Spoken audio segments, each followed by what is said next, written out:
Good day, everybody, and welcome to another version of High Heat, brought to you by Liberty Mutual with Mitch Green and Moses Messina, you and me now, as we take it home here as we head to Memorial Day weekend. Here's our good pal, Bucky Dent. Podcast, Deep to Left, it's called. He's got one coming up with Ron Guidry. He'll tell you where you can find it in a sec. He says hello, of course, the greatest home run I've ever seen in a big spot.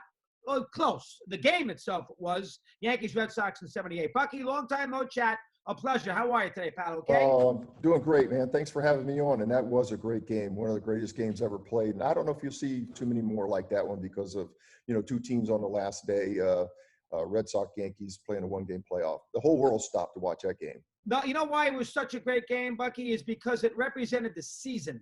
Red Sox had a lead in the game, had a lead in the regular year. Yankees caught up. Yankees have a lead. The Red Sox catch up on the last day of the season. Yankees in that game trail, lead. Red Sox, they're coming from behind. It's very symbolic of how the regular season went between two great rivals. That's why the combination of season and game makes it the most historic game I've ever seen. How about that? You're right. And, we fell behind earlier in the year. We had a lot of injuries and, but we had one guy that kept us going every 5 days. And I actually talked to him yesterday about it. And that was Ron Guidry.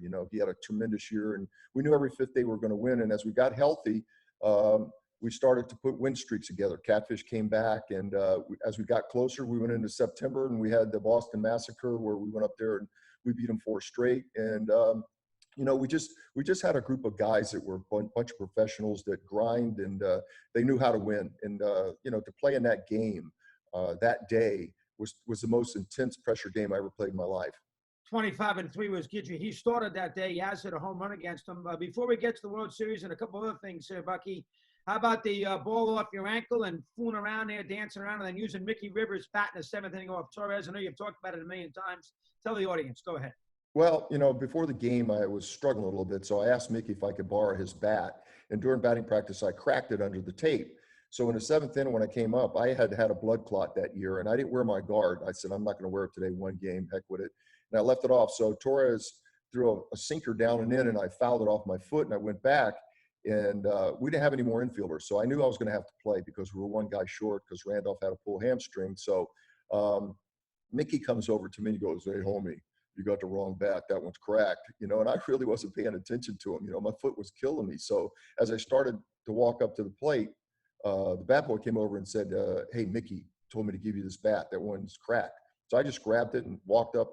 First pitch Torres threw. I hit a ball pretty good. I didn't know if it was high enough to get out, but it did.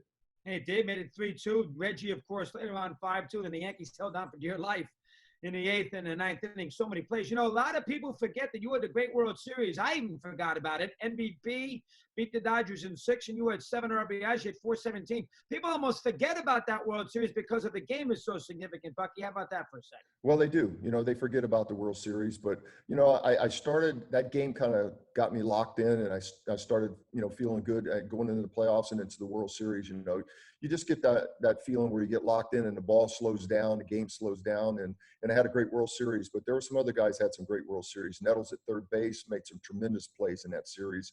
And, Munson, I think Brian Doyle had a great series. He was filling in for Willie, did a great job at second base. So there's quite a few guys that could have won the MVP that year. And I remember the Yankees won 4 straight games. Nettles made all those plays in Game 3, which kind of turned the series around at Yankee Stadium. And then Reggie with the hip in the Game 4 on the ball. And then the Yankees went out and won the 6 games. You managed for the Yankees too, so you saw, both ways. Obviously, great scenario in '78, great teams.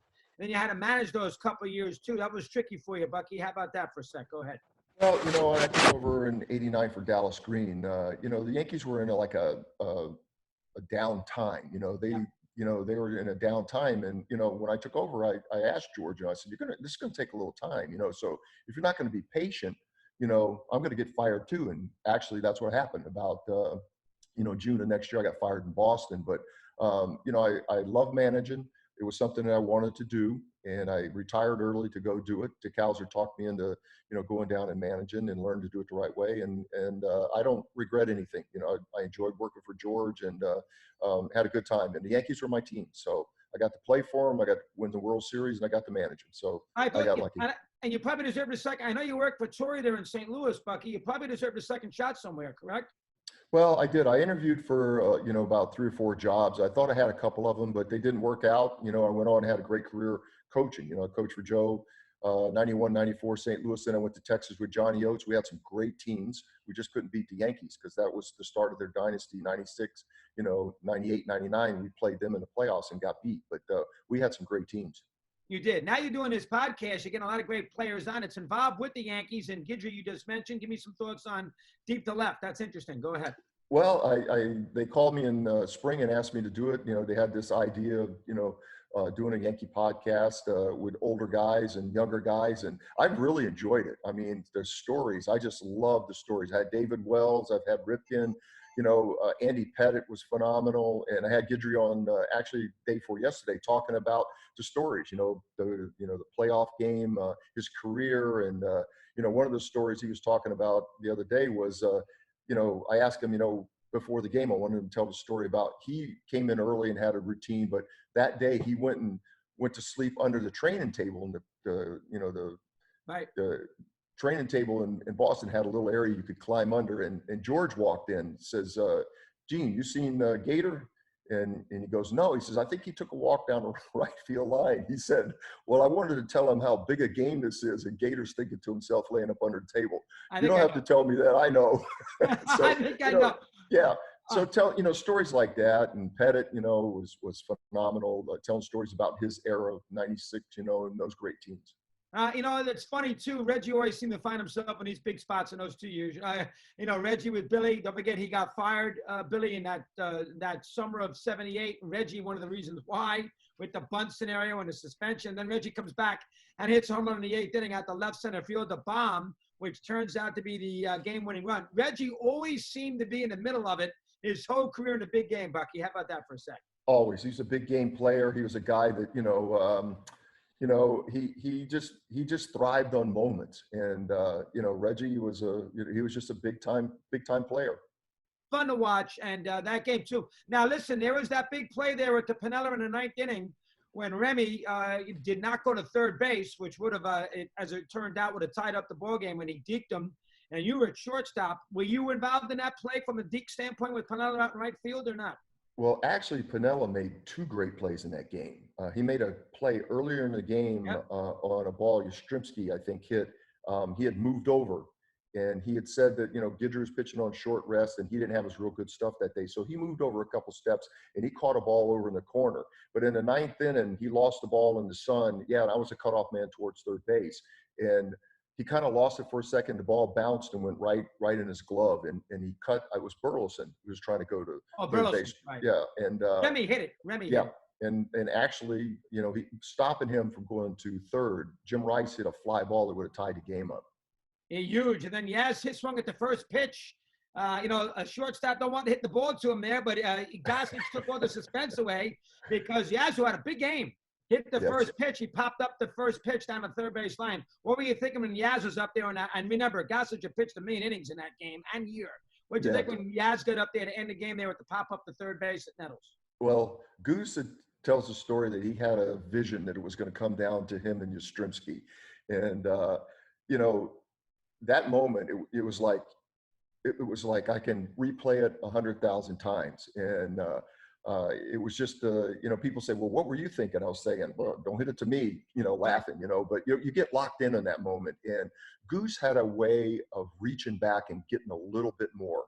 And it seemed like on that pitch, he just got a little bit more, and the ball kind of jumped. I mean, just jumped out of his hand, and it was right down the middle.